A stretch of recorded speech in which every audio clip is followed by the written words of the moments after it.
Assalamualaikum warahmatullahi wabarakatuh. Alhamdulillahi rabbil alamin.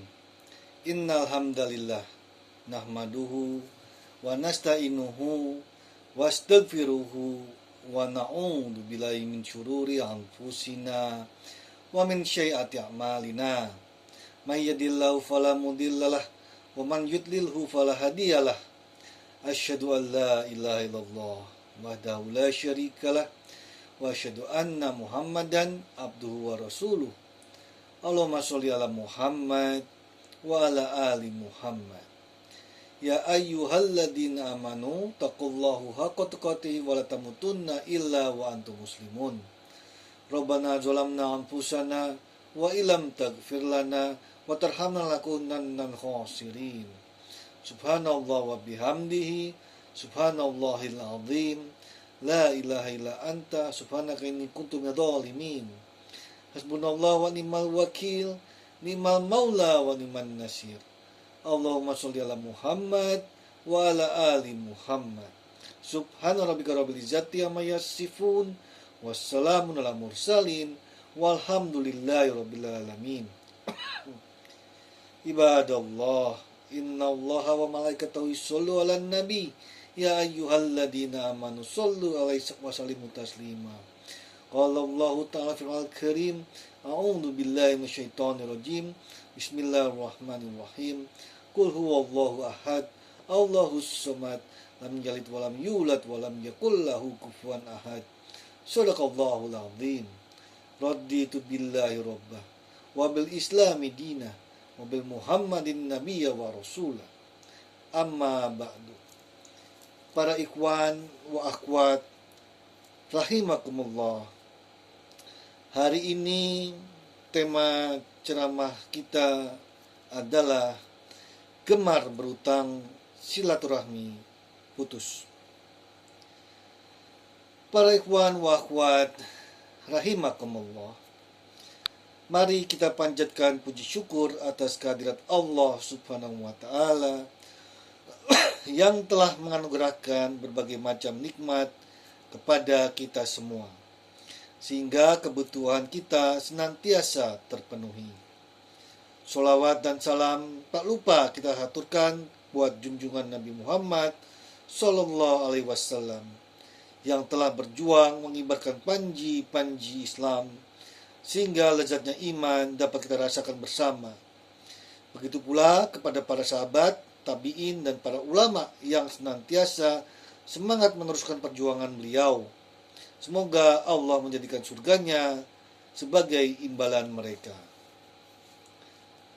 Saya sebagai penceramah berpesan untuk diri sendiri dan jamaah, mari kita tingkatkan ketakwaan kepada Allah Subhanahu wa taala.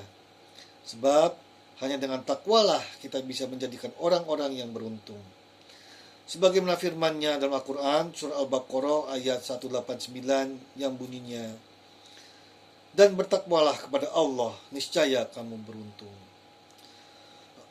Para ikhwan wa akhwat rahimakumullah, utang piutang merupakan salah satu pemutus silaturahmi paling tajam dalam kehidupan manusia. Dengannya saudara bisa berubah menjadi musuh, kawan bisa menjadi lawan. Bahkan sahabat seperjuangan pun bisa menjadi sosok yang gemar fitnah dan senang menjelek-jelekan. Sebab hanya karena persoalan harta yang tak kunjung tertunaikan. Maka tidak heran Islam memberikan perhatian besar terhadap urusan utang piutang.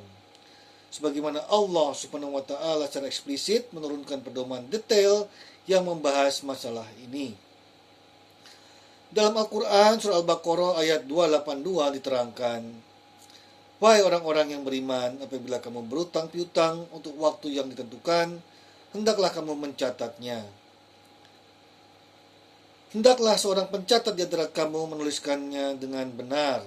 Janganlah pencatat menolak untuk menuliskannya sebagaimana Allah telah mengajarkan kepadanya. Hendaklah dia mencatatnya dan orang yang berutang itu mendiktekannya.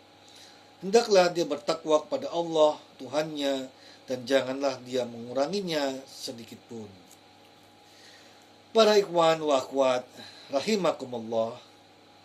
Sebenarnya apa yang penceramah bacakan adalah sebagian dari Quran surah Al-Baqarah ayat 282. Sedangkan masih ada pembahasan lanjutan yang lebih luas. Sehingga ulama menetapkan bahwa ayat yang menjelaskan tentang perkara utang piutang ini merupakan ayat terpanjang dalam Al-Quran. Selain itu, hal ini juga menegaskan bahwa Islam bukan hanya sekedar ajaran yang berfokus pada spiritual saja, akan tetapi memperhatikan juga terhadap kestabilan sosial dan ekonomi umat. Pendapat ini disampaikan oleh Syekh Wahbah Az-Zuhaili dalam kitab Tafsirul Munir fi al-Aqidah wal Asyariah wa al-Manhaj jilid 2 halaman 107, yang artinya dalam kenyataannya ayat ini merupakan ayat terpanjang yang ada di dalam Al-Quran.